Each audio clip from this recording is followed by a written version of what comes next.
to another episode of What's the Format here, the WTF show on 99 WNRR and on YouTube.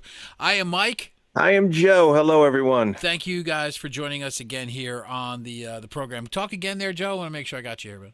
I'm here. Can you hear me? Can you Okay, see me? you're the same either way, so we're good. Good to be Do I with you sound as good here. as I look?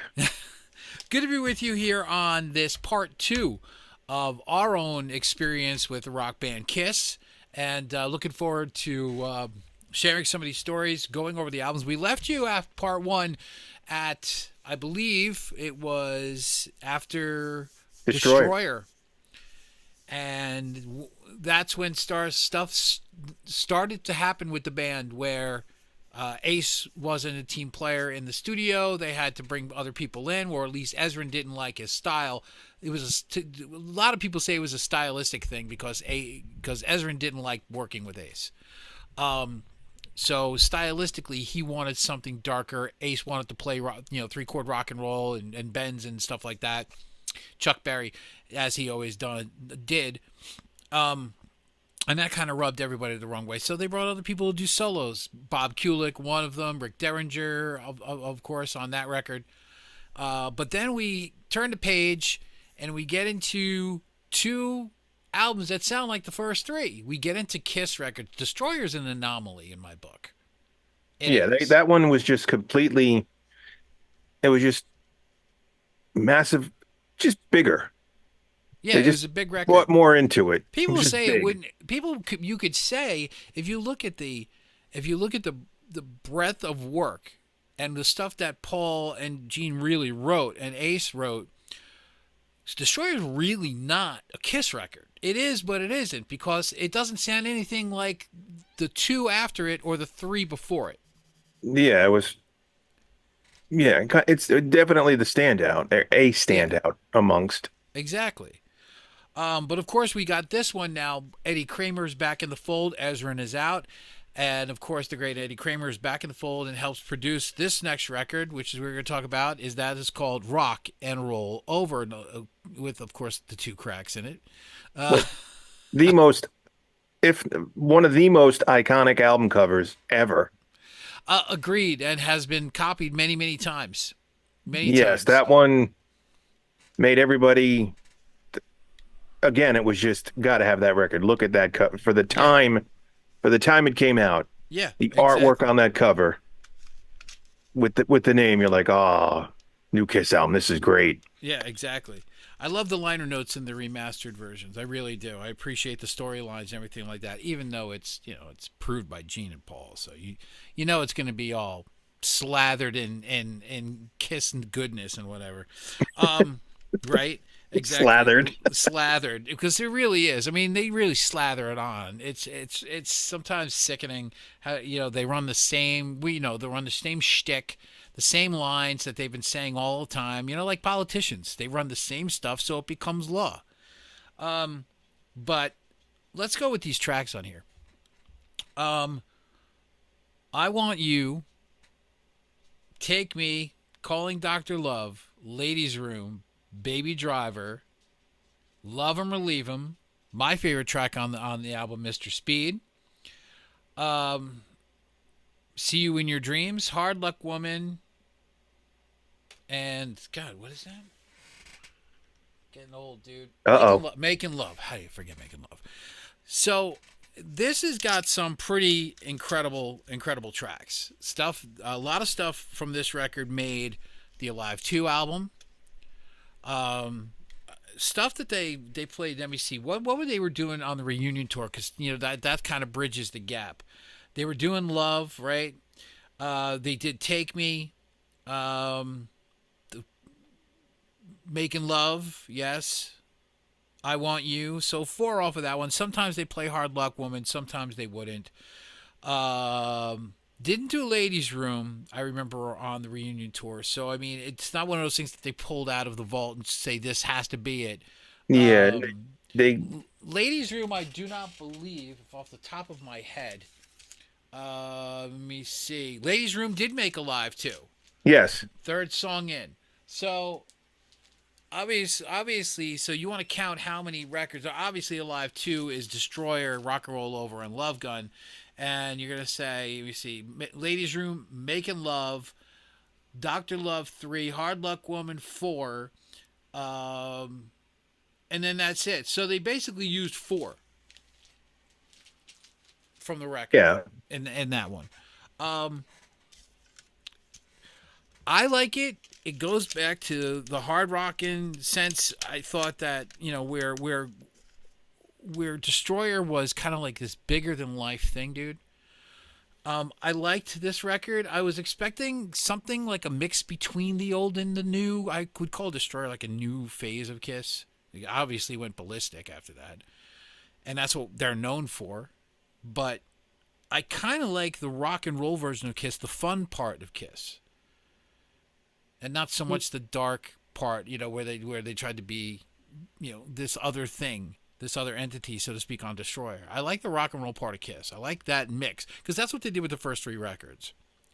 Yeah. What did you say when you what was? Do you remember what you felt? I'll be honest. The first thing I felt after here, I expected to hear a Destroyer like record with a little bit more, and when I got the rock and roll, I didn't like it as much as I thought I would because I wanted Destroyer too. But Oh yeah. when I Once you get that album, you're like, this is phenomenal.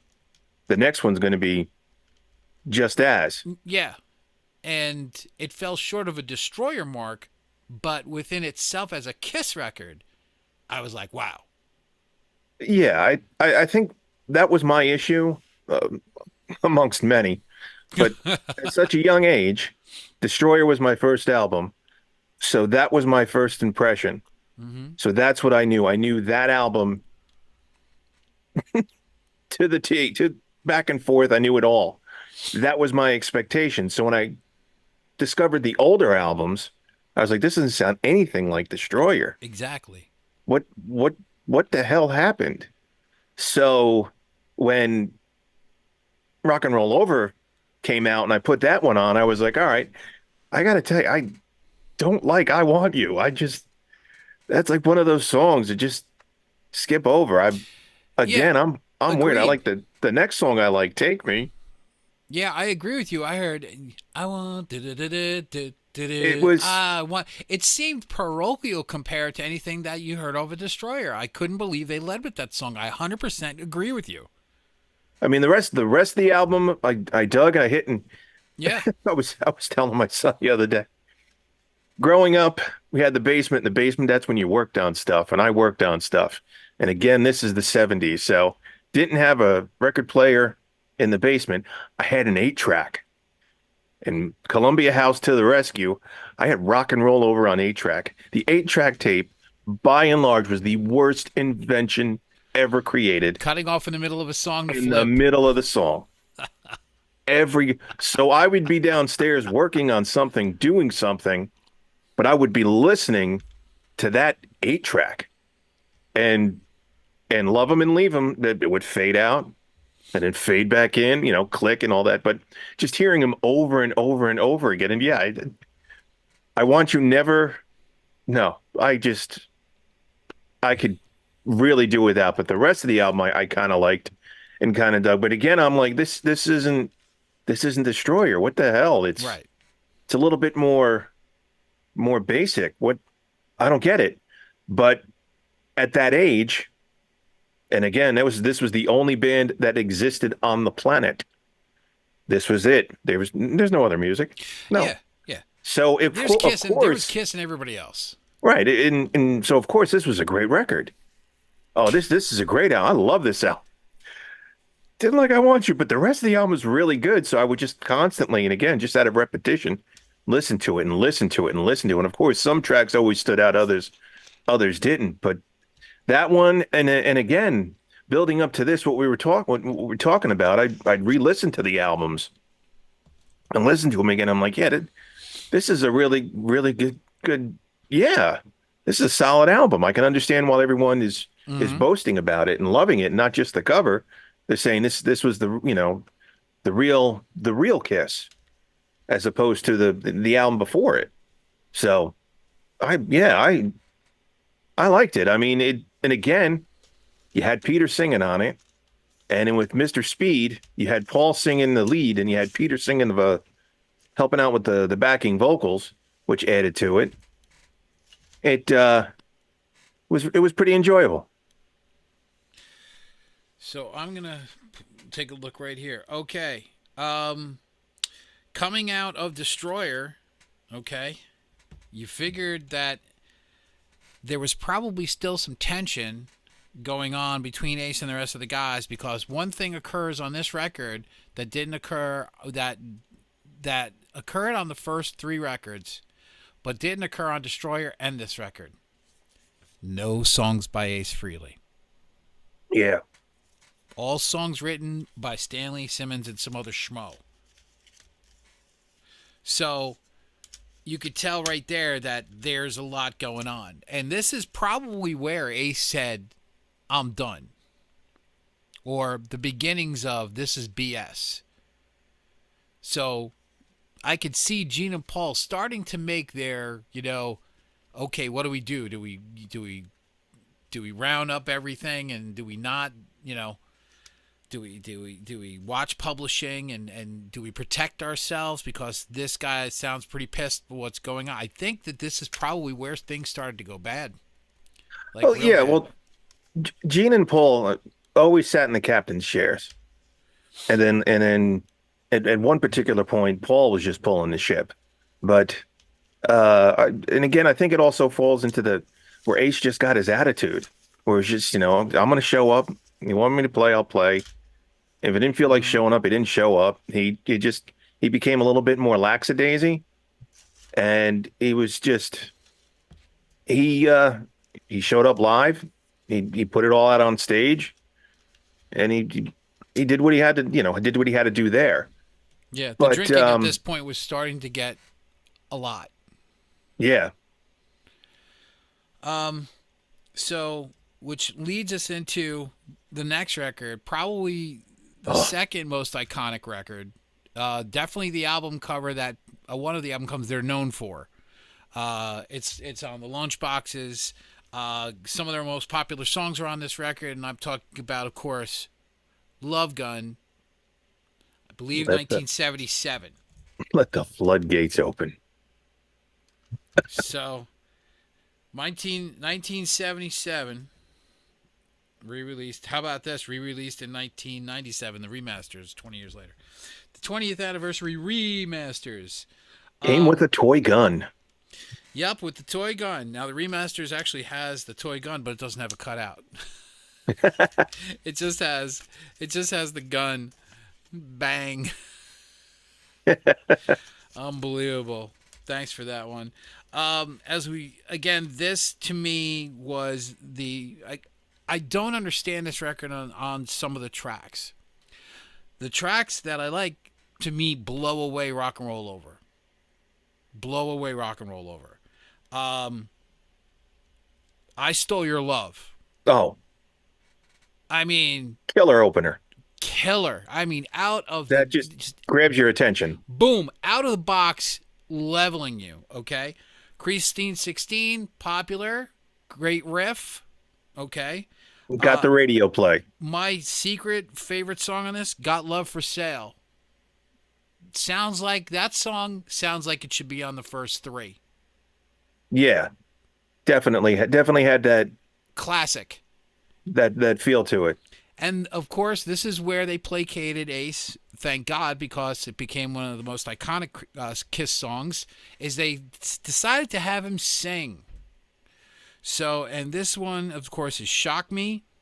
Another banger, "Tomorrow and Tonight." Of course, sixth, the title track, "Love Gun." Love this one. "Hooligan," throwing Peter a bone on that one. A track I still don't get in "Almost Human." I never got it. I still don't get it. Plaster Caster, which is kind of crept up as a fun song, pretty good one. And then "Why in God's Name" they decided to I do, and then she kissed me. I I mean, you ain't got enough originals to throw away that you could put on the back of that record that you got to re-record that hack song. Yeah, you're coming off of again, and you're presenting yourself as these characters, and you have this stage set up where there's fire, there's smoke, there's blood, and it's all rock and roll, and it's all in your face, and it's "Urgh." And then and then she kissed me. I'm like, what the hell? Yeah. I was like, and again, young age, didn't know better, didn't know it was a cover, and I'm like, okay. And truth be told, hearing Kiss on the radio was always cool because like, oh my God, Kiss is on the radio, turn it up, it's a Kiss song. And it was Christine 16, and I remember the big issue was did Gene say that day I knew, or did he say God damn it I knew? And big discussion there because that's what you talk about in the car when there's Yeah. but again, yeah, hearing it, and it was like, oh, finally, Ace, the cool looking one, he's gonna sing. This is really cool. And again, when I first heard it, I was like, is this on the right speed? Like, yeah, I was like, all right, that one. And truth be told, it had to grow on me. I was happy to hear it, but I was just like, all right, it had to grow on me, and over time, I was like, yeah, this is a good, solid song. But some of those, yeah, the almost human. Gene had the monster voice and the growling and the gnarling, and Yeah. it's like, oh yeah, we get it, Gene. Yeah, we get it. But the rest of it, it started out so strong.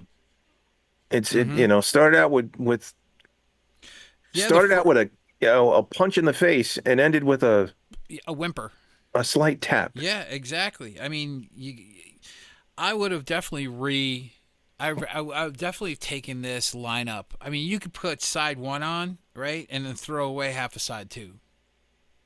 Yeah, Like, but that album, that's what started everything because along with the Love Gun in the album came the merchandising.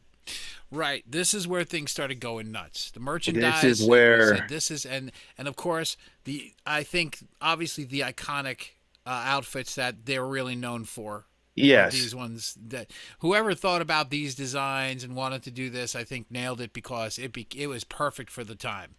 yes, There's enough glitz. There's enough rock and roll, old style Kiss black. There was more silver added. It had a little bit more glitch to it. It looked like Kiss went L.A., which is yeah. what they did, but still it had that rock and roll vibe, and I appreciated this very much. And then for on stage, Ace had the dull kind of outfit, but for the photo op, he had the shiny mirror like. And but that album came out and it took off. Everybody loved Kiss, and they were everywhere So what? wearing that outfit. Yep. So what happens when you have those hot outfits and people say you got the greatest show, biggest show on earth, and you're the biggest band going in 1977 from 76 from 77. You guys rule the world. You decide to put out a second live LP. So we go to Kiss Alive 2.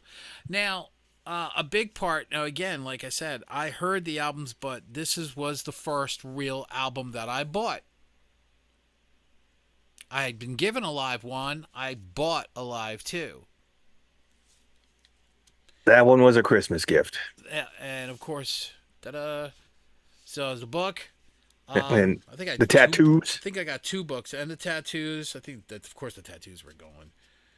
What's that on your arm? It's a tattoo.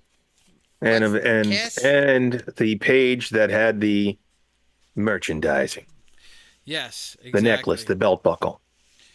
Um. So obviously we talked about these the classic 1-2 punch Detroit Rock City into King of the Nighttime World, Ladies Room, Making Love, Love Gun, Calling Dr. Love, Christine 16, Shock Me, Hard Luck Woman, Tomorrow and Tonight, which actually was a single, the live version, Tomorrow and Tonight. And Shout It Out Loud was, of course, the big single off of this record, the live version of Shout It Out Loud they had put out. Then we get to a very obscure, kind of interesting side 4. We Yeah, have the five new songs songs. which you've literally have 2 legit songs on here and 3 what the hell are you doing? All American Man was potentially one of the worst songs they ever wrote, next to Let's Put the X in Sex. Yeah. Larger Than Life, another absolute dreary song in any way you want it. You can have it any day. Hey, hey, hey. Oh, Are another you? cover. Huh? That's That's another another cover. another cover, right? Because Uh, it, but you wrap around that with another Ace banger in Rocket yeah. Ride. With Rocket Ride, that you heard that song and Yep. you're like, it's about the only good thing on that side. And truth be told, it's a throwaway song. Not Rocket Ride's a great tune, but Rockin' in the USA, it's a little throwaway song. It's all like what, 2 minutes or whatever. Got a nice hook to it. Yeah, it's a toe tapper. It's a toe tapper. I'll It take does that. not horrible. I'll take that over Larger Than Life. I'll Oh my take that god. over, All American Man. And yeah, that I preferred over Shock Me. I was like, now this is good. This I like this guy's good. Why is this guy not on more albums? But all in all, Alive 2, I felt because Alive 1 came out and had all the songs. And in looking forward to God of Thunder, it's like, ooh, the drum solo is going to be on this one. And the drum solo was all of like 30 seconds. Yeah. And I'm like, no, no, that he does a longer drum Yeah, solo. it's What's up? it's not like 100,000 years. And the album seemed rushed and it seemed choppy, where everything they were just like kind of rushing to get through it. And That, I yeah, I agree with that. That's you know what, something I never considered that. That's an incredible assessment. they just I okay, agree with you. let's bang it out. Let's bang it out. And I understood what the first album was the first three albums. Okay, because that's all they had, so they put it out on Alive 1. Alive 2, they wanted to push and promote the next three albums, so they omitted everything off the first three. So you're focusing just on Destroyer, Rock and Roll Over, and Love Gun. Mm-hmm. Hence the fourth side, which I never agreed with, and I get that live albums aren't live, and they're going to bring people in, and they're going to bring it to the studio, and they're going to add magic and throw pixie dust on it, Yeah, and what really isn't a live record? Yeah. right. But that one, in comparison, I I think I listened to it once or twice, and I was just like, yeah, this is horrible. It just As a live recording, yeah, it's so distorted. it was, and again, they were more about selling the complete package. Mm-hmm. It wasn't about capturing a Kiss concert. It was about, okay, buy this and you're going to get stickers Yeah, and we're going to hook you in with five brand new songs. right. I mean, I What? think I agree with you in that assessment based on the inside of what the inset Yeah, cover you is. open that up and you're just like, okay, this is, and listening to it, I didn't see that picture. See, I when I saw this, I said this is what this album sounds like. A whole lot of noise going on, because that's what it sounds like. It's a wall of noise, Yeah. really. And that's what it sounds like. So if that was their goal, if they really wanted to make it sound even more live with all the crowds and cranked up throughout the whole thing and the explosions, everything like that, and make it seem distorted as like per se, the Beatles had that problem because they had to turn stuff up to get over all the girls screaming, and even then they couldn't be heard. So what happened is that they had to turn up so loud to be heard that they all got distorted. So Yeah. with the same thing, where there were so many girls screaming like crazy, they had to turn stuff up and turn stuff up. It got more and more distorted, and that's what happens when you don't have balanced sound. So But I yeah, could see that. as far as the catalog of albums, that that one, I got it, and again, used up all the tattoos. I think I still have the book, Mm-hmm. but it sits in the collection. I never take that. There's no reason for me to listen to that. I just it there's nothing. It does absolutely. I'd just as soon listen to some other ones than that album. It that yeah. And again, because of that, and then the Alive. Mm-hmm. and then all the merchandising, Right. and then oh, hey guys, let's make a movie. And you saw those costumes everywhere, and they were showing up everywhere, And and you can get the costumes at your Walgreens and your Two Guys, and you can and be then they one of sold the the. makeup set. And what behind you, Miko decides to put out or Kenner. That was Migo. It was Miko, right? Migo. Migo. Migo get the Kiss doll. And then you had the Kiss model kit, the Kiss garbage can. It just it exploded, and everybody was dressing up and wearing the makeup, and they were everywhere. And then oh, I had the radio, and I had the remote control truck, yeah, and a couple of T-shirts at that time as well. right. And I remember there was a commercial, to see Kiss in concert, and I was telling my parents, get me tickets. Whether they tried or not, I don't know. But they're like, oh, couldn't get tickets, sold out. I had a friend of mine, he went to the concert and he got Yeah. a program, and I have it now. I don't know why he gave it to me, but he gave it to me. Wow. From the Alive 2 tour. Yeah. So I have a program. I gotta It's not in see. best condition, I gotta see that. That's cool. but he's like, here, you can have it if you want. I'm like, really? And he was like, yeah. I was like, thanks. So it's in my, collection of other stuff, but that was it. That's when that's when they decided for me. That's when it was like, okay, let's concentrate more on the visuals, and let's start milking them for every dime they got. And this is where this started to begin. Now, at this point, we know that Ace was done. The first Ace departure, so to speak. By the way, I hope you're enjoying this wonderful thing. What do you Speaking got? of What do you got in merchandising, yours? Yeah. Speaking of merchandising, help the show out, guys. WTF? What's the format? I'm not going to bring it because it'll be over the board. But yeah, still shiny, beautiful colors. makes everything taste good. I'm having a cup of Joe right now. Yeah, I'm actually doing Oh. some lemon lime seltzer. Um, but it's wet. I don't care. Um, here's an. I think this began with this. Now I will agree. I saw this record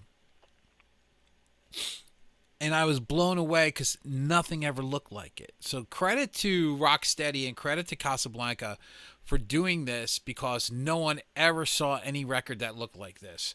And of course, I'm talking about the greatest hits package called Double Platinum, The beginning of the end. the beginning of the end. Because things were drastically different. Kiss after this record, Kiss ceased to be Kiss as we know them. But again, with the merchandising and everything You had the I thought. catalog, and you had a thank you. You had a thing. There you go. I ruined mine and I signed it. So there you go, clean, not signed. I still love handling this. I've got the remastered CD of this that looks the same way, Right. and it's awesome. It's awesome. There's something still about this record because it's graphically, design wise, it's still so incredibly unique that I have to give it its props. Oh yeah, I have to. we need something that's going to catch their eye. Okay. Reflection. Let's make it shiny. Let's make it loud. They had a nice commercial for it where they opened it up and there was a guy walking, pointing out each Kiss song, and Kiss double platinum. I remember the commercial and the merchandising. The merchandise. You could be in the Kiss Army for only $5. Oh, well, that started in Destroyer. Okay. You can guess what you get for $5. The official Kiss Army news published quarterly. Your personal Kiss Army membership card. Your complete discography with all the liner notes in them. Not the actual albums, but biographies on Gene, Ace, Peter, and Paul. Official member charter certificate suitable for framing. Kiss Army full color iron-on patch, which was awesome. Full color poster, Kiss Army of 20 by 35. 5 8x10 color photos of the band. That Yeah, I never joined. for $5. How did you not want to join? They've got, which is still cool, the Kiss belt buckle, which I thought was really badass. I still have the belt buckle upstairs. And then that year, everybody bought the infamous 1976 Kiss poster. Now, the fans had that chain. Look at that, $6, $6, and this was quality shit back then. The official Kiss hat for $5. Oh my god, it's crazy. It's crazy. It That's when, again, that's when it exploded. It just erupted. That's And they were everywhere. And anytime they could pop up, they would pop up. And I was thinking about this recently, looking back retrospectively. Um, what they should have done with double platinum to help sell it, because at that time the big thing was they had Strutter 78, that side one, track one, Strutter 78, where they added extra drums yeah. to it. They had a Boom, boom. shaker. And it was like, oh, gee, great. But I also noticed that they had the radio edit of Detroit Rock City, which was like, thank God, because that's when I started making tapes and cassettes, because cassettes were excellent. And I like that version better. And then I would just listen to the album. But looking back on it now, what should have happened was they should have put a little bit more time and effort in Alive 2 and take the side 4 of Alive 2 and incorporate it in double platinum. That way, Alive 2 would have a lot more oomph to it, and it wouldn't feel so quick. Mm-hmm. And to help push, not that at this point they didn't need help pushing anything, but take that side 4 and spread it across double platinum, omitting the Any Way You Want It song, because dear God, that was awful. But if you figure, if you had omit Any Way You Want It, you have 4 tracks, right? Put each one on one side, take out a couple of those songs. That would have been so much better. But what do I know? That's now. Back then, it's let's put out another album. Let's make it Yeah. the first of many greatest hits. First of many greatest hits packages. So obviously we're at the point where Ace is done. He's ready to leave. And again, they throw him another bone and they come up with probably the worst idea, but it wasn't so bad for Ace and Paul.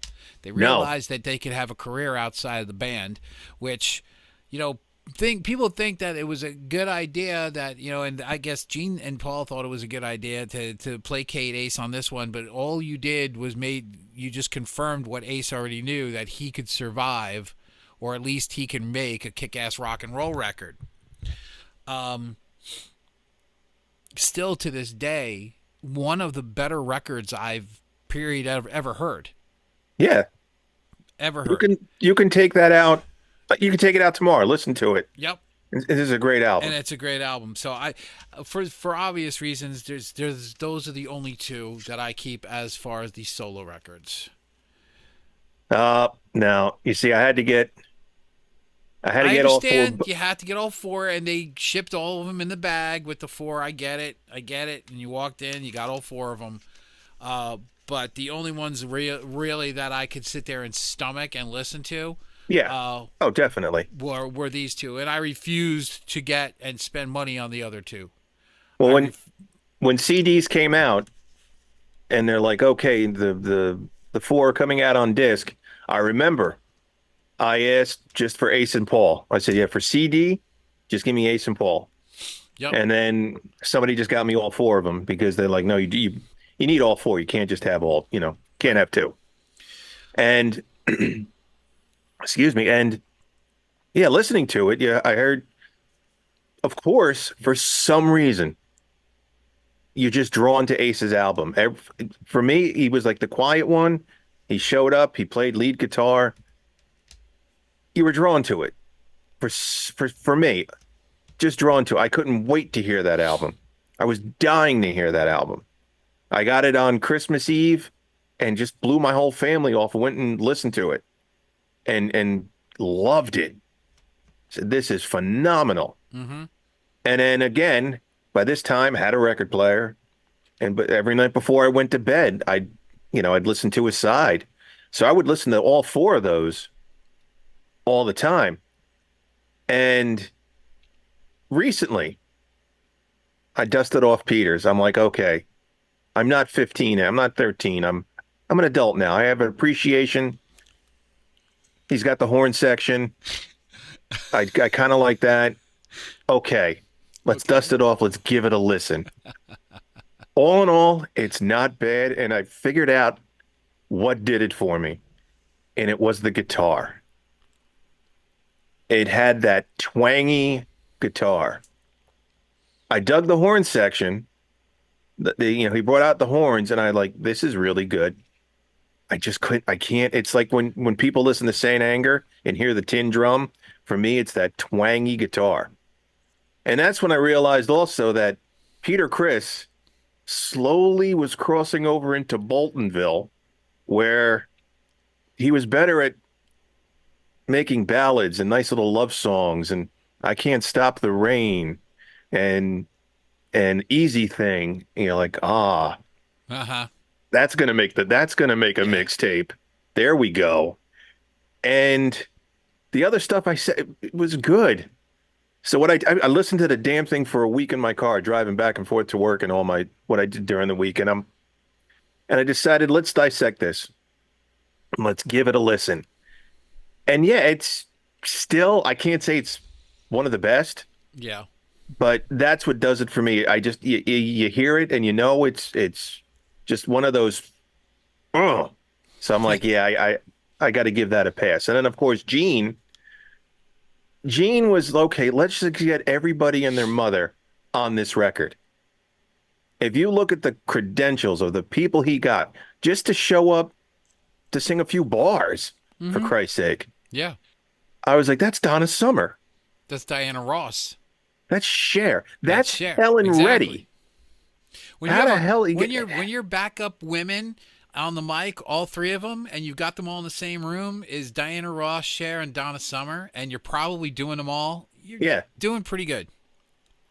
And then, of course, after realizing who they were, Katie Segal was on it, the actress. And Mm-hmm. then I don't know if you heard this one guitarist, this Rick something or another, Rick Nelson or Nielsen. I think the name is familiar. He's on that record. He's on that record. Like if you look at the back of the album, it's just credentials fills the damn thing. Where you turn over Ace's album, it's Ace Frehley, Anton Fig. Anton Fig, maybe a couple other people. And Jeans was just pretty much all over the place. And I'm like, okay, this is the demon. So you got that horror score of an opening for Radioactive. And his voice is no longer the growly god of thunder or the almost human. He's actually using his actual voice and he's singing. I'm like, oh, this is different. And of course, the cover, he's got the little blood to show that he's like, yeah. And I'm like, yeah, dude, no, no, I don't. Okay, are you ready for this? I Um, want to go over this list because yeah, it got me going. Alan Schwartzberg, famous drummer, famous drummer. We'll go down the list. Sean Delaney, and then he part with the band. Steve Lacy, but Joe Perry, hmm. Joe Perry on Radioactive and Tunnel of Love By on the way, guitars. real quick, Yeah, Aerosmith is still retired. yes. Okay, This just in. okay, just confirming that. Bob Seger backing vocals on Radioactive and Living in Sin. Bob Seger. You said Rick Nielsen, of course, See You in Your Dreams. Helen Reddy, of all people. Yeah, Helen Reddy, background vocals on True Confessions. Donna Summer, Burning Up with Fever. Janice Ian, Prelude to Radioactive. Cher, spoken word on Living in Sin. Michael DeBarre, which later on, famous career, but also later on became the singer of the Power Station as well. That's crazy. Yeah. Like you said, Kate Segal, Eric Troyer, and of course the Los Angeles Philharmonic, members of the New York and Los Angeles Philharmonic. So he spent a lot more money on his record as opposed to we'll just go Ace Frehley and do that comparison as far as who did what. Ace Frehley's solo album. He had on his record. Yeah. Ace Frehley, Anton Fig, Will Lee played bass on one part. David Lasley. These are guys that I don't really know. Susan Collins on backing vocals, but like I said, this was Ace was lead vocals. He did backing vocals. He did lead guitar, rhythm guitar, acoustic synthesizer, and bass on the record. Yeah. And take that out, listen to it tomorrow. Sounds just as good as it did when you first bought it. And to me, relevant in rock and roll. Rip It Out, Speeding Back to My Baby, Blues, Out the Wazoo, Snowblind, Can't See a Thing, Ozone, What's on Your Mind, love that song. Yes. New York Groove, probably the weakest song on the record for me. I'm in Need of Love. Oh, what a track. Wiped Out. And Jam. And Wiped Out and Fractured Mirror. I mean, one of the best Kiss records in the catalog. Yeah. If not. As a matter of fact, whenever I see it, they put Destroyer, and then they put Ace Frehley as number 2 as the best Kiss records. Yeah. I will say this though, on Jeans, I like what he did with the remake of Wish Upon a Star? no. See You in Your Dreams Tonight. Yeah, See You in Your Dreams, where he kind of oomphed it up, add a little bit of edge to it. From Rock and Roll Over. Yeah. I like that one. That one made my Alexa playlist. That one I heard, I was like, damn, I like what he did here. This one is good. And at the time, I just convinced myself he did Wish Upon the Star because let's face it, you really can't see Gene singing a ballad. You can't see Gene sitting there singing Beth or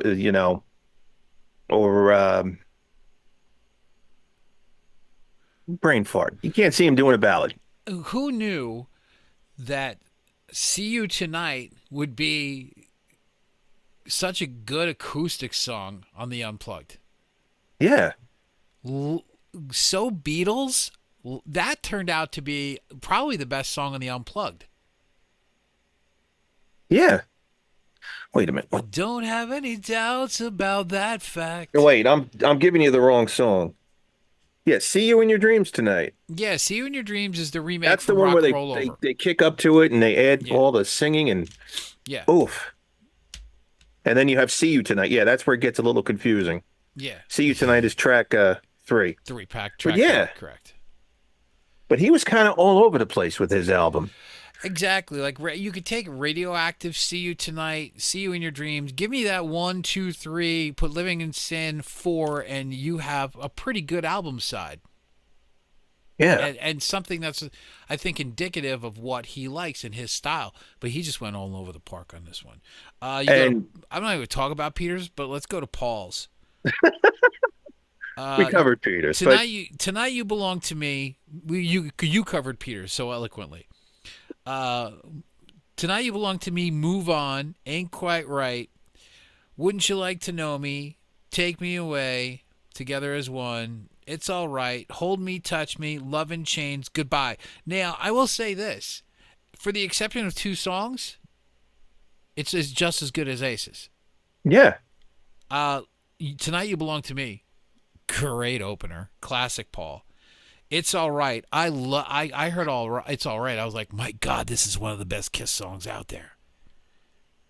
Girl, if you want me to stay for the night. Of course, Hold Me, Touch Me. Personally, sentimentally, one of your favorites for various reasons. Made many a stuff tape. Yes, many a tape. Many a Many, tape. many a lady to that one as well. Ah, that was yeah. Yep. Love and Chains, and one that snuck up on me later on in life, Goodbye. Great track, great guitar riff. So take out Ain't Quite Right, take out Take Me Away, and I Now think wait a minute. Take Me Away Together is one. I always liked that song. yeah. And then I'm going to quote Facebook. How old were you when you discovered that that song was different on the Best of Solos album? If I did not. you on the Best of Solos, that song is on it, except they don't fade it because Carmine Appice is drumming on that one, and it doesn't have a fadeaway ending. It has a it ends.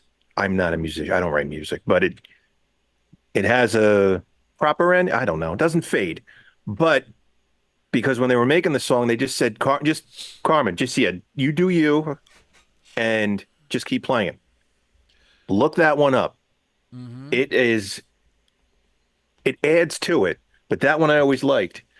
Another little nugget of information. You have the remastered, Paul. I Mm-hmm. have it when they first released it, Mm-hmm. the uh the CDs. This one has a typo in it because they rushed it and I think it was printed somewhere else. Yeah. I have oh no, it was on vinyl. On the LP, Yeah. There's a it's typo. Wouldn't You Like Me to Know? No, yeah. It's on the CD. Wouldn't Track 4, Wouldn't You Like Me to Know? This one says, "Would you like to know me?" Yeah, that's the proper one. This one has the flaw. Wouldn't you like me to know? That's that's what it says. Freeze it, take a picture. But and again, this is you had the remaster. This is the original one that came out, and I always remembered. I'm like, this song is still a great song, Yeah. but this album again, I kind of do without Love and Chains. But no, Take Me Away. I always like that one. That one did something for it, and I always liked it. Mm-hmm. And then when I recently heard the best of solo version, I liked it even more. Huh. Okay. Which, by the way, yeah, the best of solos on vinyl. That's another hard one to find. So I remember the best of solos. Um. So obviously, Ace has leverage, and more than ever before, and he intends to use it at this point. Now, Because wait, before we get into that, I you would know better than I because I've read it and I've seen it somewhere on the charts yes, or in the sales. Gene was higher than Ace. no, no. I do, somehow because I read both of their books and I still don't believe it. Gene was like Ace's was good, but mine just slightly was better on. I don't know if it was on the charts. Well, here's the thing: the record company. Okay, this is what happened. The record company shipped 1 million of each album out of the box. They shipped 1 million out there. So because they shipped 1 million,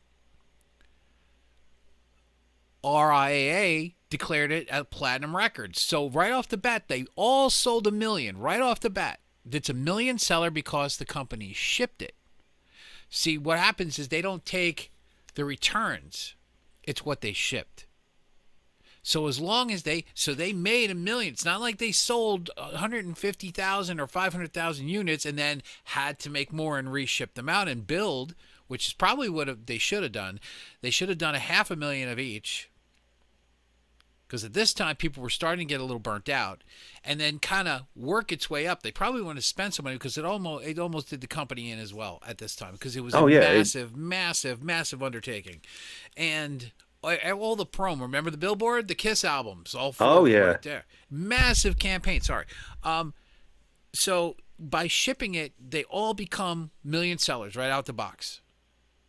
They're all platinum. So who's to say who sold more? It's what albums were returned. And from what I read, Gene's were returned more than Ace's. So if you're talking about total sales, yes, Ace probably went beyond. The certification that I have right here is is 1 million, and I But like believe that. Gene charted somewhere and Ace charted below. Um, Not that I listen to any or read or pay attention to any of that shit, but but let me see here. Okay, Ace's album, Paul's album, charted peak position was 40. Okay.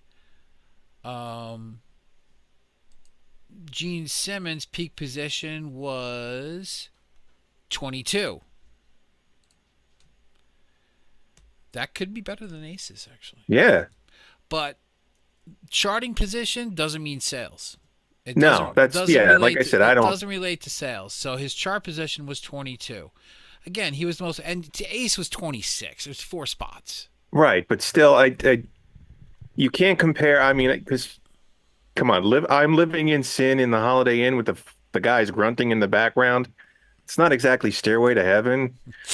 Uh, but you can't compare that. Yeah. You can't compare that to Rip It Out. So we got to get to a series of albums right now, which is very cool. I think personally we love these, but this is where the dream goes bye bye. There's And what cracks. we thought, what it's kind of like having your entire childhood get blown to smithereens because you followed this band, you took punches for this band, you stuck up for this band, and then they became a joke, an absolute joke. Although the music still had a ring to it. It's heavy metal Beatles. That's what they always called it, hard rock Beatles, and it had a ring to it, and it was billed as the return of Kiss. They Yes. placated Ace so much on this one. Do what you want, drink what you want, blah blah blah blah blah blah. That will give you not one, not two, but 3 songs on a record, and we'll let you sing them. And I'm talking about that Kiss disco record, Ah, the disco. the That remastered song version in tape, and of course in on vinyl in vinyl with the poster with the poster on this one and the catalog and the promotion for the and the promote. infamous Right, Kiss pinball. exactly.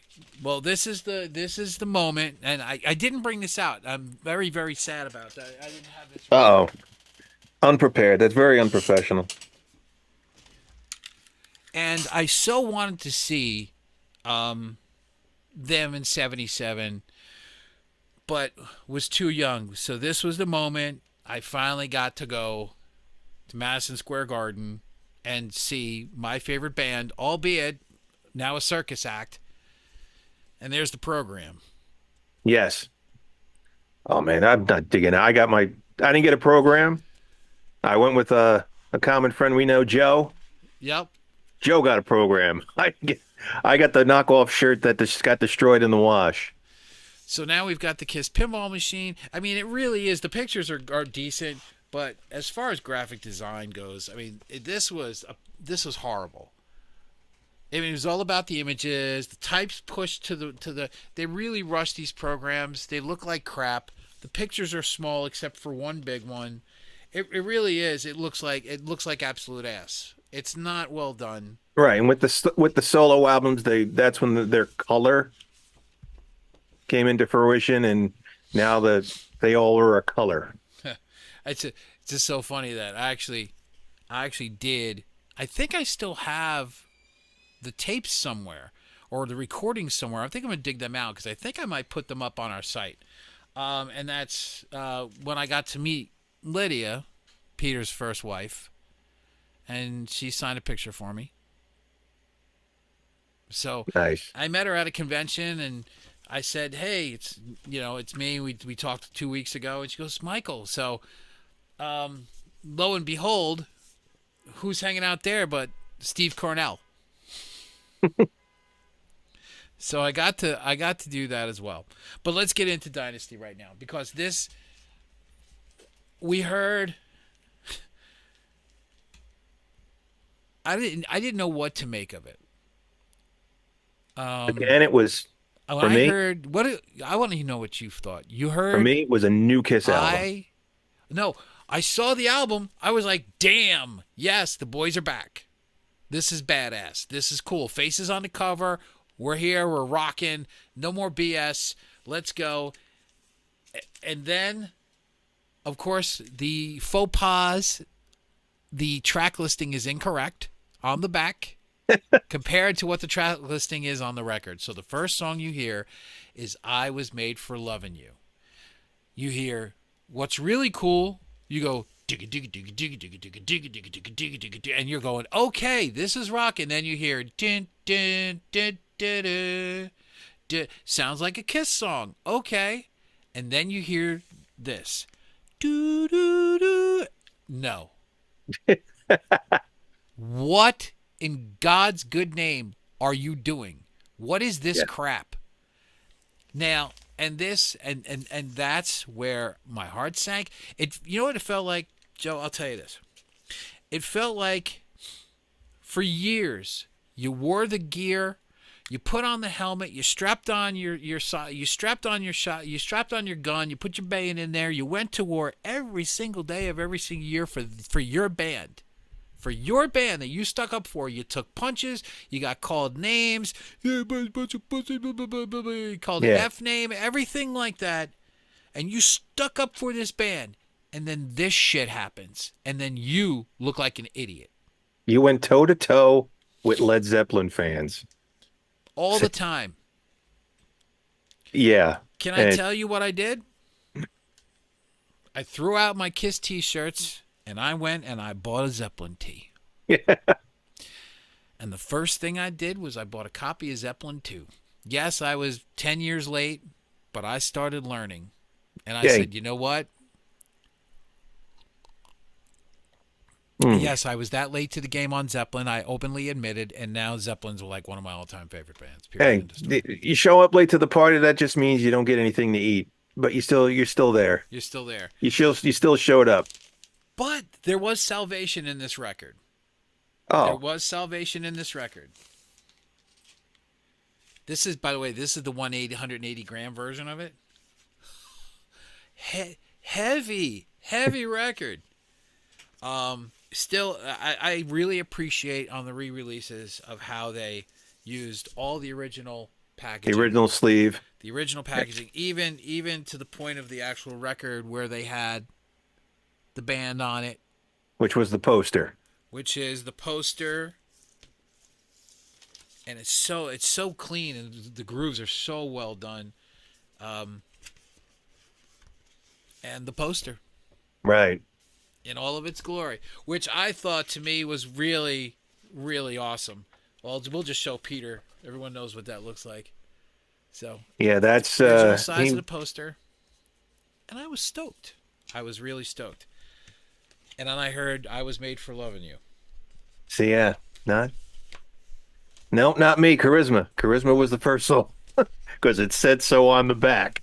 Exactly. So you're So confused.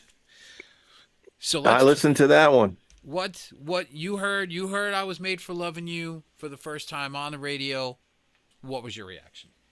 I heard it, and I was again, I was like, it's a Kiss song. Okay. It's not as good as Charisma, So but you were still drinking the Kool-Aid on that one. I wouldn't say, yeah, I was drinking the Kool-Aid because 79, I was in fifth grade. So I was what, 16? Uh, but again, it was a new album, which meant something new. So you had to just take it all in, and again, not listen to it, but not pay attention, and be like, no, it doesn't matter. It's Kiss. It's great. There's still no other bands out there. This is the only band. This is what you do. You stand by your band. And I heard it and really didn't sway me one way or another because I focused on the other tracks. I didn't I obviously don't know the whole top 20 thing or the top 40 thing. Uh-huh. Um, I paid attention to the deeper tracks and like those and never Right. really never really paid attention to I Was Made for Loving You. I remember the commercial, the return of Kiss, and Paul Stanley with the court jester outfit.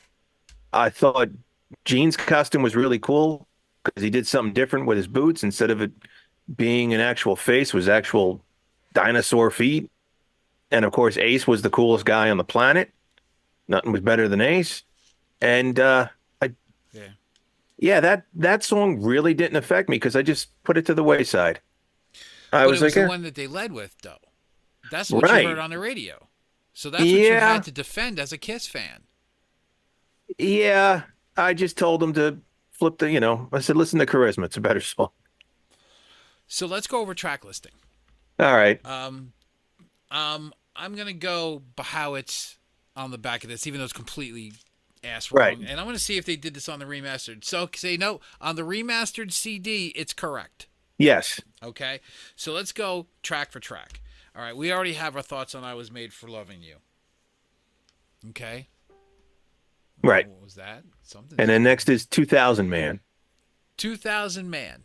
Okay, so 2000 Man, obviously, which I actually heard the original, and I actually like the Kiss version better. Finally, they do a cover correctly. I found out later on in life. I didn't know it was a cover Yeah, because the Rolling Stones didn't exist. It was I knew. Kiss. Yeah, I knew it was. I knew it was a cover. Later on, Yeah, when um, I met a group of people and got a job and met a whole slew of Kiss fans, that's when I started to find out more and more about the band. But for yeah. the at the time being, I thought it was a great song because it was Ace. I was like, okay, that's Ace. That's a great. It's I like this. That makes up for that I Was Made for Loving You. Um, where I finally was happy with this record, I heard "Sure Know Something." I heard a cool bass line, and the chorus just phew, blew me away. Dirty Living, another one. Ace playing solos again, which was I was happy about. Charisma, um, another really good track. Yeah, it's one that just doesn't get any attention. Exactly, and then you know typical Paul song, Magic Touch, but again a good song. See, I think that the I Was Made for Loving You really took everyone's opinion about this record and kind of trashed it, and that's what That killed it. But if you go for the other songs, they are Kiss hard rock and roll songs. Then I think to me, the songs that save the record, besides Sure Knows Something and Charisma, are the last three songs make the oh, album for me. definitely. Hard Times, Great song. gutsy song. Love X-Ray Eyes, classic Gene, and I love the riff. Do do do do do do do do. Love Yeah. the riff in that song, and another typical classic Ace written song, Save Your Love. Those three songs, along with Sure Know Something, for me, save the record Yeah. because they're just such quality. But you add Magic Touch, you add Dirty Living, you add Charisma, and you've got take out 2000 Man and I Was Made for Loving You. You got a good record. You got a good record. So I could see I Was Made for Loving You as their new rock and roll all night to get people's attention, something poppy, something that's current. But you get to the rest of it, it's not a rock disco record. It's a rock and roll record. Yeah. So let's get that shit straight. And that's why I think we both loved it. Yeah. And again, this one, listening to it before I go into bed, I would always listen to side two. I would go to sleep to side two. 'Cause Yeah. that Charisma, one, Magic Touch, Hard Times, X-Ray Eyes, Save Your Love. I mean, really, one of the better, if you think about it, one of the better Kiss sides yeah. with that. Even the remastered CD has a fold out of the poster. Badass. Absolutely badass. They were still Kiss, even though I had a lot more defending to do, but they were still Kiss. But it took me a Y- while to get into it. After a Yeah, minute. and that's when the concerts, it was no longer women showing up, throwing undergarments on stage and wanting to be with the band. It was people bringing their kids and everybody dressing up. Yep, that's why it was And that way. Yeah, Paul told Gene, or Gene told Paul, no more cursing on stage. Don't curse. We got kids in the audience now. And it's kind of ironic because they were complaining. I This stuff I remember. They were complaining that they became a family act, that people were bringing their families to the act, and they were bringing their kids to the show, and they were no longer. They felt they were no longer, rock and roll. They were family. They were they were a little bit more safe, not so much hard. And that's gonna come into play later on in life. But I remember that they were like, okay, yeah, no more cursing because we have kids in the show, and that's our problem, people. Now we're bringing kids in. We're not bringing in the ladies anymore. We're bringing in moms, and these moms are dragging they're bringing their kids, yeah. and their kids are showing up, and the moms and dads are sitting there kind of reluctantly for their kids. And that's when Pete was like, you know what, I could do better than you guys. And it's a shame because Dirty Living was a great tune. Dirty Living was a great tune, but he was also checking out. He checked out. He was Yeah, done. He was checked. Anton Fig played on Dynasty. He really didn't. He played on two songs. he definitely played on Save Your Love because that's not Pete. Uh, the songs that he played on were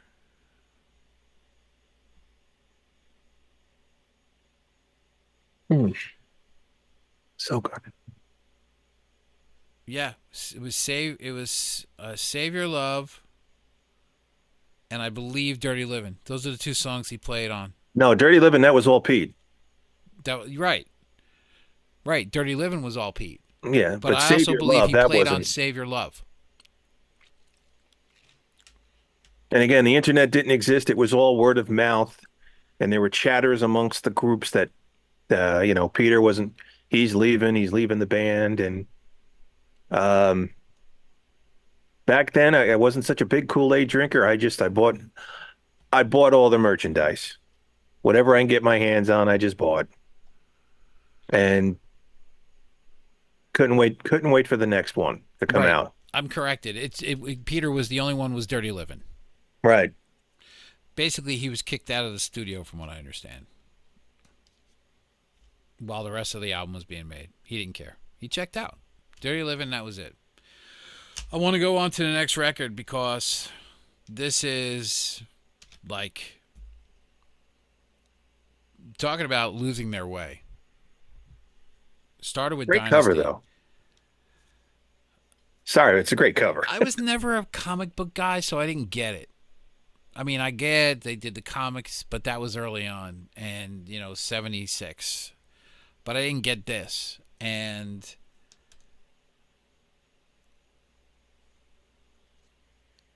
No, for in me and it of was it, was go another ahead. Kiss album. It See, it was another Kiss album. I remember getting this first. I never owned this record. I couldn't do it.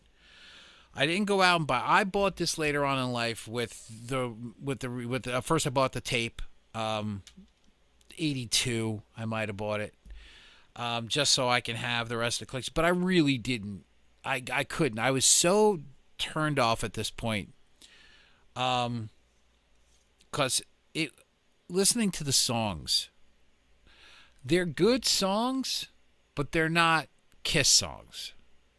Yeah. And that's where I drew the line. I like them in and of themselves, and we are talking about, of course, the very controversial Unmasked. Unmasked. Both have the remastered version, which sounds phenomenal, by the way. This is Anton Fig on drums, just like Dynasty, completely on drums on this one. Peter Criss didn't play on it, but he is credited, so he got paid. How about that? Think about that. You're a drummer. You come in, you play on a Kiss record, you get paid a one-time fee for playing on the record. But as far as any of the kickback of the royalties from the sales of the record, you're the one that's credited for playing and you didn't play a freaking note. What kind of Peter Criss, the bullshit? Bobby Bow of What Unmasked. what kind of bullshit is that? You get paid, you didn't play a note. Yes, the Bobby Bonilla record. You can call that. Absolutely. You get paid, you didn't play on it. Which I don't think has ever happened. Credited on an album that you didn't play on. I Yeah. don't know if that's ever happened. Usually everyone's credited on the record. But let's go track for track on this one. I know that this is gonna be hard for me. This is like taking a medicine that doesn't taste good. Uh, let's go track one. Is That You? Which is a cover. It's a cover. Okay. I was how old when I learned that? Yeah. Is That You is a cover. Okay. All right. So I'm gonna Not by go. Slade, was it? What was that? No, it wasn't. It was not. I saw the original. Matter of fact, let me go back. Unmasked. This is a cover, and it's written by. Let me see.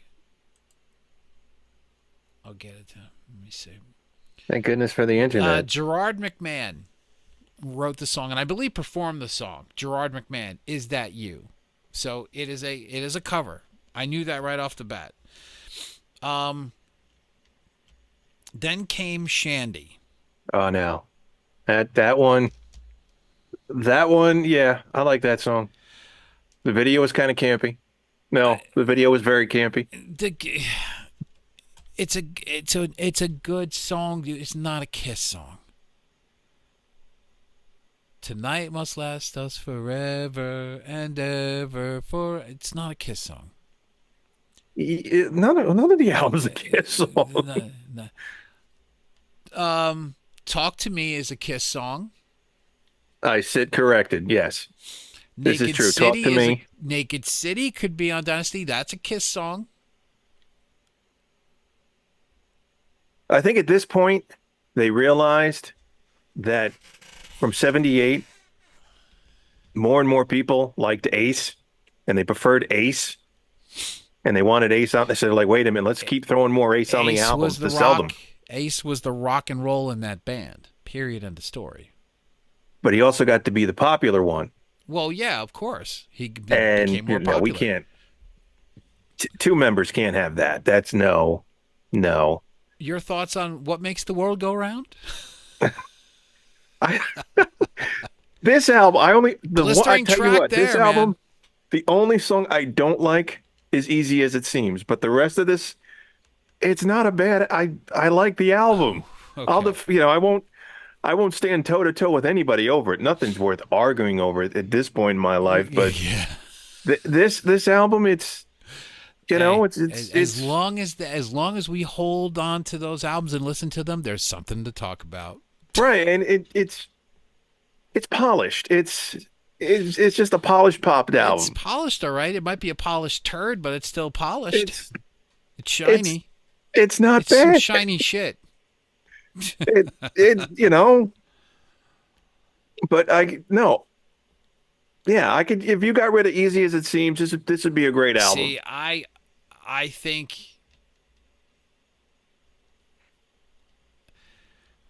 I don't know. No, it's You what it could is was say they just okay, guys. this is tough. This is tough.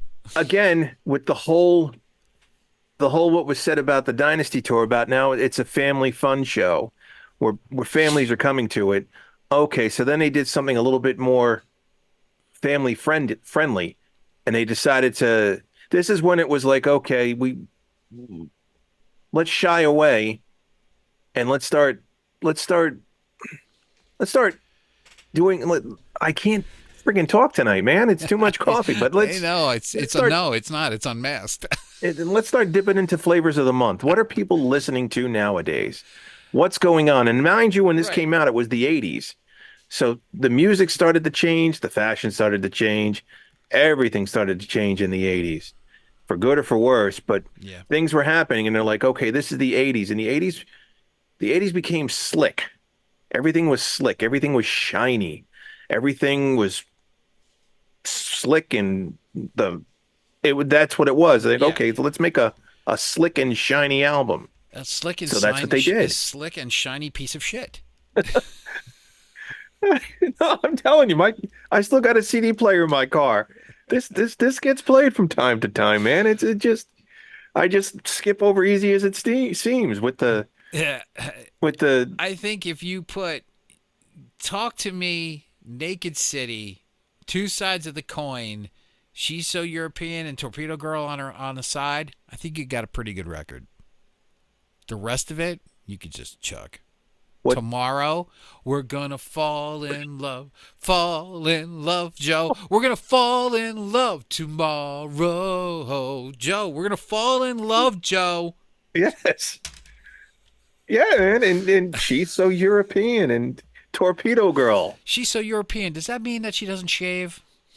I Sorry to the I don't know, people but in she makes Europe. love I on a know you brass guys bed. are very hygienic. And it's really, and what I felt later on in the band, what they really should have done, because some artists were doing that, they should have remade it. Remake this album with a hard rock edge, with with bring back their old style, keep it lyrically and all it to the best, like redo it. Bon Jovi did a redo album where he took all his songs and redid it in a different light. Peter Gabriel did it as well. They should have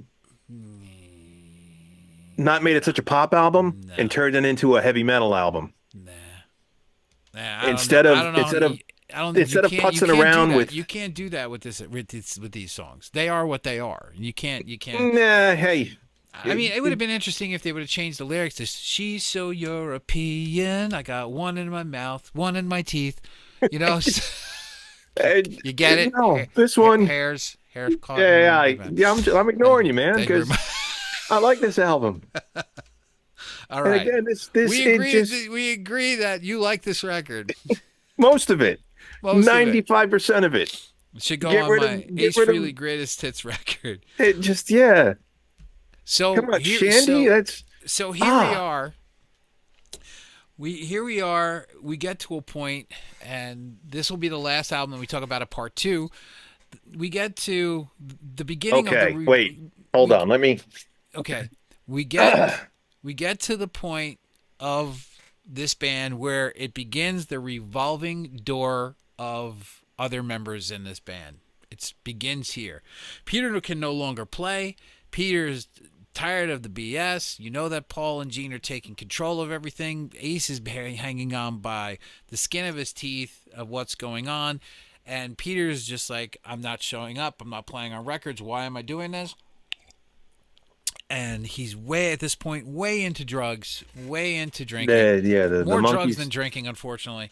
And um, and so they bring in, which honestly, for me, saved the band because they needed somebody who was thunderous. They needed somebody to come in to kick the band in the ass. Although that he had to play those crappy songs live, some of them, he gave them a kick. Now you on some of these songs, you had a double bass going on in Detroit Rock City, so you didn't have the shuffle, but you had and all of a Yeah. sudden, Kiss started sounding like a heavy metal band again. They started sounding like a heavy metal band.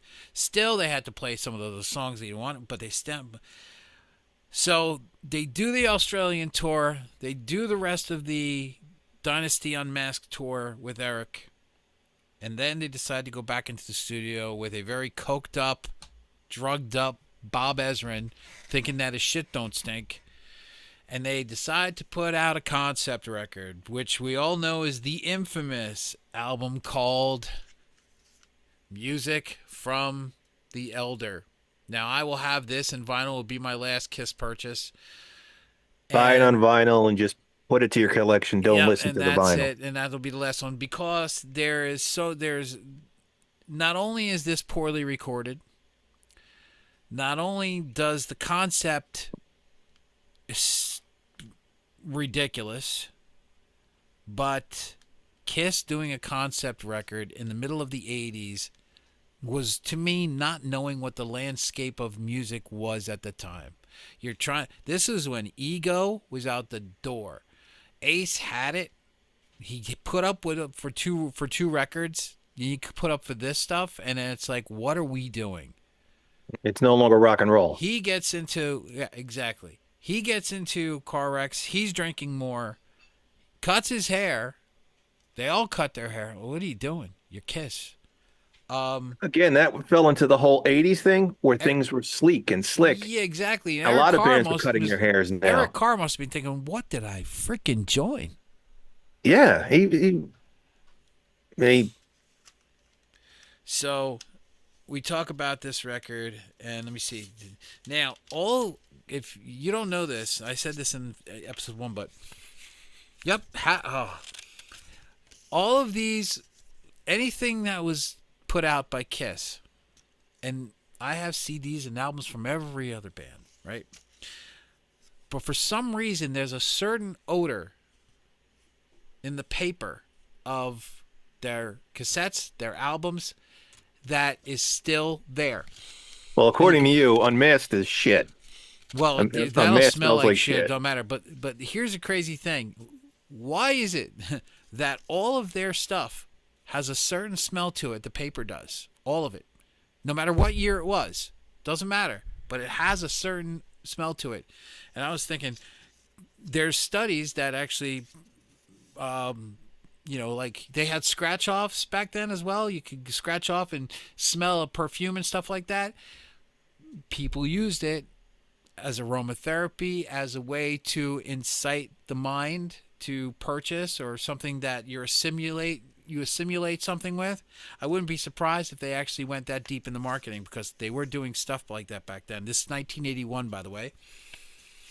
I'm all stuffed up. I got a storm coming here. So has the rain hit you yet? By the way. We had some rain last night, Okay, we got but storm. no, Supposedly we have storms coming. So I don't know. So the beginning really of the end started an album ago. This really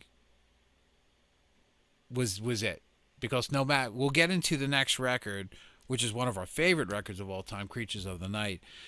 But even how good that record was, it did not and was they were not able to recover right away from the absolute debauchery that this was. it, from the look, they all took on new looks. Everyone had the short hair. Everything was shiny. Paul looked like a pirate. It was And with these big I mean, Gene had the skull beads, and It looked like Aunt Edna's friggin' necklace at Thanksgiving. instead of having the little ball on the top of his head, he had a little ponytail. Yeah. Ace had the Converse, the double high top Converse, which was cool. Yo, no Eric, matter what you do, Ace, you were always the one that had the certain style. You stayed true to yourself. Thank God for you, Ace Frehley. but what also the Elder did was the Elder brought a whole bunch of mystery because when you bought a Kiss album, you're like, I wonder what they're going to look like now. What's the costumes going to be? What's this? What's that? All you got was a door and a hand. You're like, okay, so you open it up because the LP had a you can open it, and I'm like, there's still no band. And then okay, well, you take out the sleeve, my sleeve, it was kind of clear, and there was no lyrics, no nothing, and it was a story about the Elder. And again, new Kiss album, great, great album. Yeah. Listen to it time and time again, and yeah, a couple songs were good. Kind of enjoyed them. I thought the last song, I, was something that they should have just held on to and added to their show. They should have kept playing it. It was a powerful song with such a Yep. great message. It had nothing to do with getting laid 24/7. It was about believing in yourself. It was about taking it on. It was about going forward. And So we never saw officially what the band was looking like until we saw World Without Heroes. But even right, though the video. this is a compilation record, this is what the Elder looked like. That's the Elder outfits. Well, also, let's test your memory. Uh, what they did was they appeared late night on a Saturday with on the Flo and Eddie show on TV. Correct. Just Gene and Paul showed up and they were in their costumes. I was like, okay. Mm-hmm. They appeared on Solid Gold. Andy Gibb was the host, and they did Eye on Solid Gold, and you Yep. saw the look. Yep. Then they appeared on Fridays, and they did three songs. They did The Oath, and they did Mm-hmm. World Without Hero, and they did I. Mm-hmm. And again, you saw what they looked like, but there was nothing to back up the tour. This is all they did. They walked around. They did friggin' Solid Gold for Christ's sake. They had a Kiss disco song on. They weren't on Solid Gold there. They're on Solid Gold to promote this. And again, it just this is what we're presenting people, and the people just they just said no, Well, no. We and here's the thing.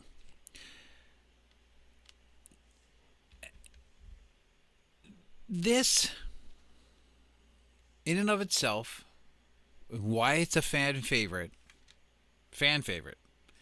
is because it's a heavy record. People don't think that. It's a heavy record. The problem is that the two preceding records set a standard, and you could even say Love Gun and Rock and Roll Over set a standard that this is a dark record. If you listen to that, The Oath is a heavy song. yeah, Okay. It's a pretty heavy song. Okay. Um Under the Rose, da da da da da da da da da da da da da. Okay? Drags, but it's a heavy song. right. Only You, da da da da da Which da goes into da. Under the Rose. It Yup. was like a back to back there, Okay. So and what then Dark happens Light. is that because people heard Just a Boy and A World Without Heroes, they said, what the F with this? They didn't listen to Dark Light, No, Under the Rose, Only You, and The Oath, and I. Listen to those 5 songs and you tell me you don't have a decently heavy record. yeah. Okay. So this is where the true fans came back and said, hey, you know what? Aside from the crazy, stupid, really moronic storyline this is, and the fact is, some of the songs are heavy and they're classic Kiss style. Maybe, be cocaine fueled and and somewhat misdirected, like give me another crack at those songs and re-record them, and I'd be like, okay, absolutely, I give this a shot. Forget the Well, concept, just give me these songs with a different cover, with a different perception, and something that denounces something heavy like a Destroyer 2. I don't care what you do, but give me that. I've been like, okay. well, I just got to brag a little bit. Mine came from Japan. I got the Japanese import, Yeah. which omits Escape from the Island, and it had all the songs in the proper order years before they came out. And once I got this CD, I made tapes for everybody. I think I made a tape for you with the way the album should be listened to. I believe so, And yes. it gave me a whole new appreciation for it because the concept made sense. And again, I will stand by the song I. I's a great song. Hey, Let me you'll get no argument from me. I is an incredible song. I hope I didn't delete it. If you go on the YouTube, there was a high school that had a musical, and they chose to do music from The Elder. And of course, forgive me, I'm scanning through my phone because I know I saved it somewhere. But a high school, it's on YouTube. All right, I'll check it out. They put on a production, and it was it was music from The Elder. Yeah. And they incorporated all the songs, and they ended it with I. And again, it's high school, so you take it for what it's worth, but I give him mad props because not only did they suggest doing it, the school said, sure, do this. And Gotta love it. I'm willing to bet nobody knew it had anything to do with Kiss. And there it is.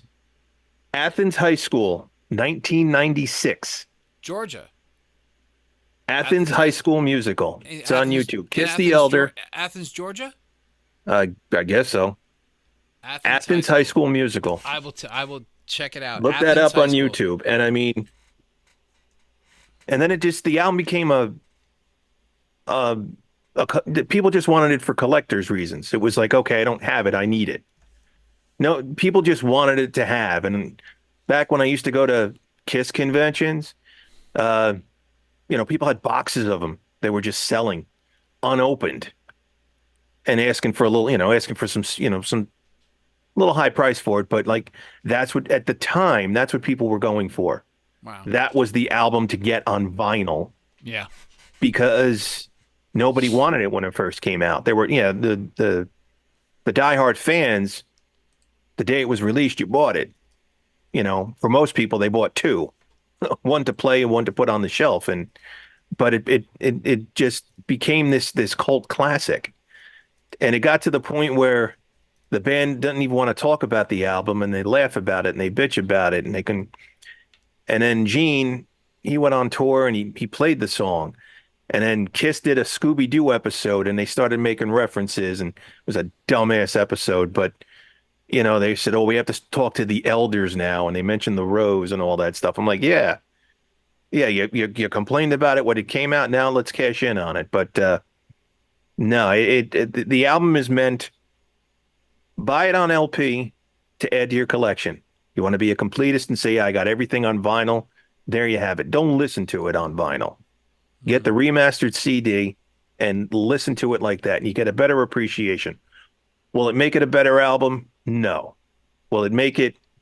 Will it make you complain about it less? Probably, because the book is in order.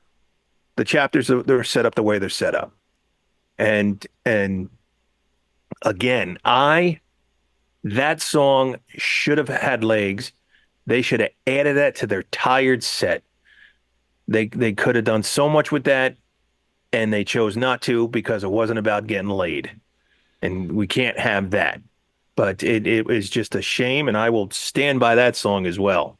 Is this the best Kiss album in the catalog? No, it isn't. But it's definitely not the worst album they ever made. Okay, so up to that point, to that question, what is the worst album they ever made up to The Elder? I kind of liked them all, all collectively. Um, See, that's my issue. There's Alive 2. Doesn't Out of count. all the albums, Studio records. studio, out of all the albums, Do it. Do it. no, because I listen to Unmasked. I like Unmasked.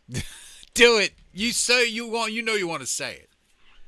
You know you want to say it. Yeah. You know what you do I want to want to say it say? because it's the truth. Unmasked. No, I like Unmasked. Give me another record that's worse than that. My personal opinion, Yeah. because I'm gonna get shit for it. But I would. I'm tagging every Kiss fan page on this one. Nope. Go ahead. Go I ahead. like them all equally. They're all special to me in their own way. Stop. No. Stop it. Just stop. That's just nonsense. No, I don't gauge it on whether. All in all, it's not whether. Yeah, up until The Elder, I think the album I listened to the least. Mm-hmm. That's not Alive 2. Yeah. Is Love Gun or Rock and Roll Over. Those two I listen to the least. So Do I think they're the worst? So if you're gonna go, I don't think they're the worst. Now wait, I don't want my words to be all twisted and tied. Do I think they're the worst? No. But if you give me a stack of CDs and go pick two for your car, I don't think they're going to make the cut. Okay. Which one am I dropping? Come No, on. I'm not going down this route, Which man. one am No, I dropping? no. Instead, Yes, you have to drop instead, it. let's look at my Kiss cards. Here, I Which got one? both sets of Kiss We'll get cards. into merch. We'll get into merch in episode 3. Which one am I dropping? You really can't choose. This is Nope, classic. nope, He won't do it. no. Okay. It's not a All right. matter. Okay. All It's right. like I said. It's up until that point. It's not a matter. I mean, all the albums to me were good. Which one are you dropping? Which one do I? Oh no, I'll take the Elder all day long. Okay. So there you go. So that okay. Because to get a little personal, for me, the Elder, if I'm in a bad way or in a bad mood or kind of bummed out, Which one are you dropping? which one am I? Ooh, what? No, you're not getting an answer. Sorry, you're not. No, I'm not about to. No, Uh, nope.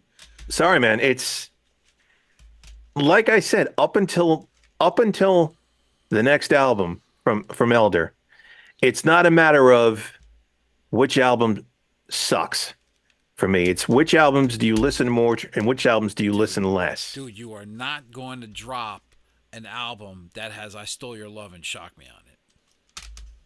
But I will drop an album that has Then She Kissed Me and Almost Human. True.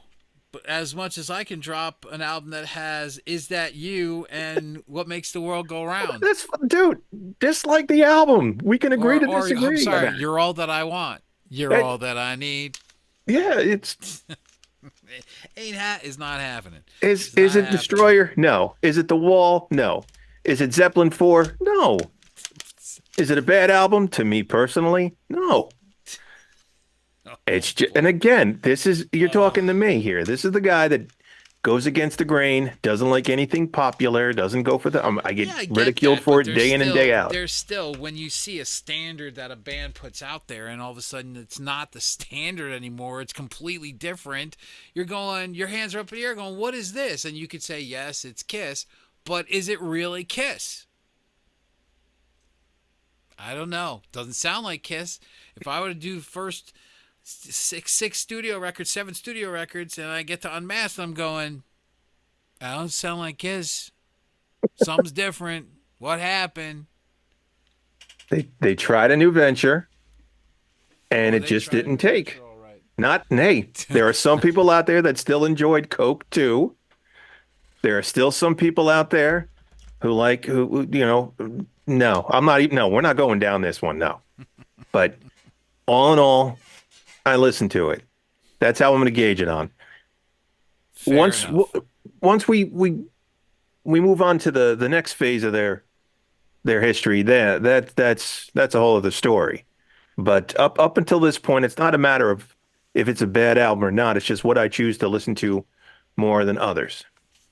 True. So, And when we do that, starting in no, the next Wednesday, we will go with our final part 3 of talking about Kiss, and we'll start with Creatures, which is probably in our top 3 favorite Kiss records. Period. oh, End of story.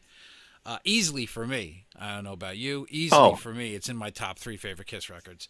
top Um, three, top five favorite albums. yeah, yeah, it's up there too. A really incredible record. Maybe I'll have a copy of it by that time. Uh, I'm gonna get killed. She's gonna kill me. She's gonna be like, "What is that?" Sorry, I had it when I was a kid. Um, dude, this has been a real trip. I'm having a blast. I am having a blast talking about this stuff. I can't believe we got one more just on this.